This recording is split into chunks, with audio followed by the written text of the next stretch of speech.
2019க்கு முன்பாக இந்த வடசென்னை பகுதியிலே என்ன குறைகள் இருந்ததோ, மக்களுக்கு எதெல்லாம் தேவையாக இருந்ததோ அத்தனை குறைகளும் தொடர்ந்து 2019 தேர்தலிலே இருந்தது.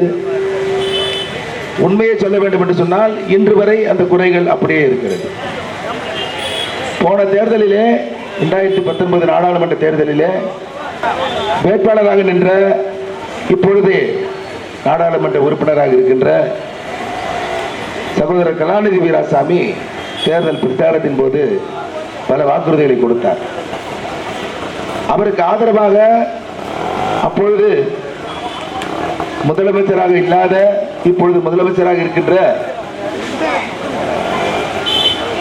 அன்புக்குரிய சகோதரர் ஸ்டாலின் அவர்கள் அவருக்காக பரிந்து பேசி இந்த பகுதியிலே சுத்தமான குடிநீர் வழங்குவோம், இந்த பகுதியிலே கால்வாய் தண்ணீர் கலக்காத குடிநீரை விநியோகம் செய்வோம்,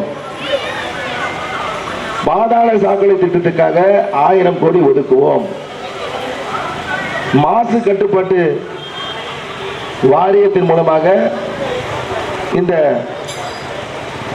காற்று மாசை கட்டுக்குள் வைத்துக் கொள்வோம், இந்த ஆர்எஸ்ஆர் மருத்துவமனை, இந்த புறநகர் மருத்துவமனைகள் இவைகளெல்லாம் நவீன மருத்துவ கருவிகள் விலைக்கு வாங்கப்பட்டு அந்த மருத்துவமனைகள் எல்லாம் விரிவாக்கம் செய்யப்படும். இப்படி பல கோரிக்கைகள், பல வாக்குறுதிகளை கொடுத்தார்கள். இந்த வாக்குறுதிகளிலே ஒன்றை கூட அவர்கள் நிறைவேற்றவில்லை. அதுதான் யதார்த்தமான உண்மை. இப்பொழுதும் அந்த வாக்குறுதிகள் இருக்கிறது. ஆனால் இப்பொழுது அந்த வாக்குறுதிகளை வேறு விதமாக மக்களிடம் சொல்லுகிறார்கள். மக்களை ஒன்று தெரிந்து கொள்ள வேண்டும், நீங்கள் வாக்காளர் பெருமக்களே, இதுநாள் வரை உங்களுக்கு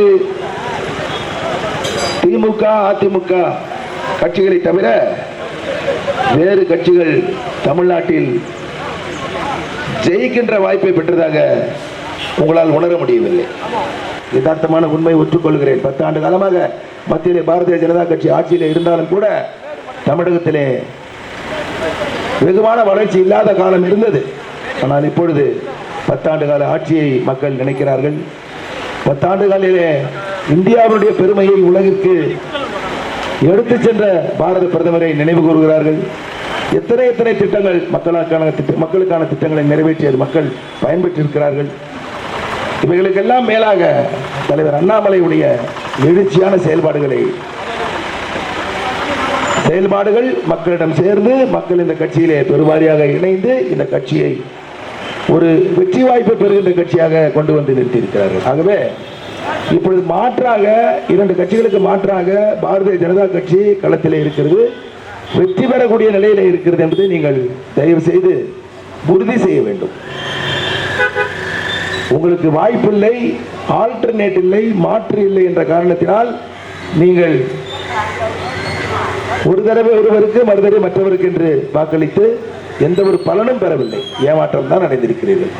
தேர்தல் நேரத்தின் போது மட்டும் வாக்குறுதிகள், தேர்தல் நேரத்தின் போது மட்டும் செலவுகள், உங்களுக்கு இலவசங்கள், அதற்கு முன்பாக அரசு பணத்திலிருந்து எடுத்து சில திட்டங்கள், இவைகளெல்லாம் ஏமாற்று வேலை என்பதை நீங்கள் தெரிந்தும் உங்களுக்கு ஒரு வழி இல்லாமல் நீங்கள் உங்களுடைய வாக்கை ஒருவருக்கோ அல்லது மற்றவருக்கோ போட வேண்டிய சூழ்நிலையில் இருந்தீர்கள். ஆனால் இப்பொழுது அது இல்லை. உங்களுக்கு உண்மையிலேயே மாற்றம் வேண்டுமா, இந்த பகுதி வளர வேண்டுமா, பாரதிய ஜனதா கட்சி பாரத பிரதமர் நரேந்திர மோடி அவர்கள் தலைமையிலே 3வது முறையாக இப்பொழுது நடக்கின்ற தேர்தலிலே 400க்கும் மேற்பட்ட பாராளுமன்ற தொகுதிகளை வென்று ஆட்சி அமைக்கப் போகிறது.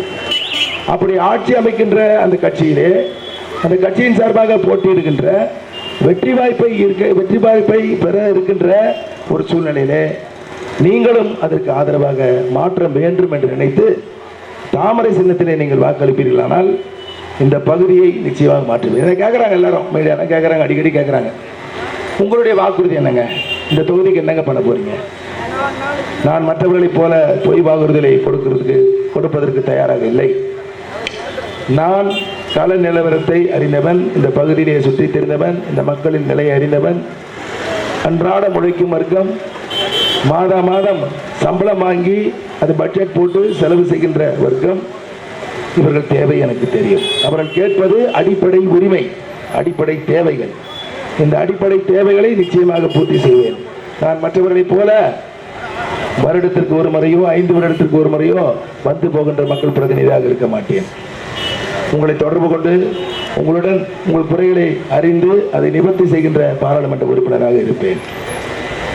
இந்த வடசென்னை வளர்வதற்கு மத்திய அரசின் திட்டங்கள் என்னென்ன என்பதை அறிந்து அதை இங்கு கொண்டு வந்து தென் சென்னை மத்திய சென்னையை விட நிச்சயமாக இந்த சென்னை ஒரு 5% அதிகமாக உயர்த்தி காட்டி மக்களை இங்கு திரும்பி பார்க்க செய்வேன். இங்க இருக்கின்ற குறுகலான சந்தைகள் பற்றி தெரியும், சுகாதாரம் இல்லாத நிலைமை எனக்கு தெரியும். ஆகவே மக்கள் தேவை என்ன என்பதை அறிந்து நான் செய்வேன் என்பதையே வாக்குறுதியாக கொடுக்கிறேன். பாரதிய ஜனதா கட்சி மட்டும்தான் ஊழல் இல்லாமல் 10 ஆண்டுகள் ஆட்சி செய்த கட்சி. ஊழல் இல்லாமல் நான் உங்களுக்காக ஓய்வில்லாமல் உழைப்பேன் என்ற வாக்குறுதியை கூறி இந்த வட சென்னை வளர வேண்டும் என்று சொன்னால், உங்கள் வாழ்வு வளம் பெற வேண்டும் என்று சொன்னால், நீங்கள் ஒரு மாற்றத்தை உண்டாக்க வேண்டும். அந்த மாற்றம் பாரதிய ஜனதா கட்சியாக இருக்க வேண்டும். உங்கள் வாக்கு தாமரை சின்னமாக இருக்க வேண்டும். உங்களுடைய வேட்பாளர் பாரதிய ஜனதா கட்சியின் வேட்பாளராக இருக்க வேண்டும் என்று கூறி வாய்ப்புக்கு நன்றி கூறி விடைபெறுகிறேன். நன்றி, வணக்கம்.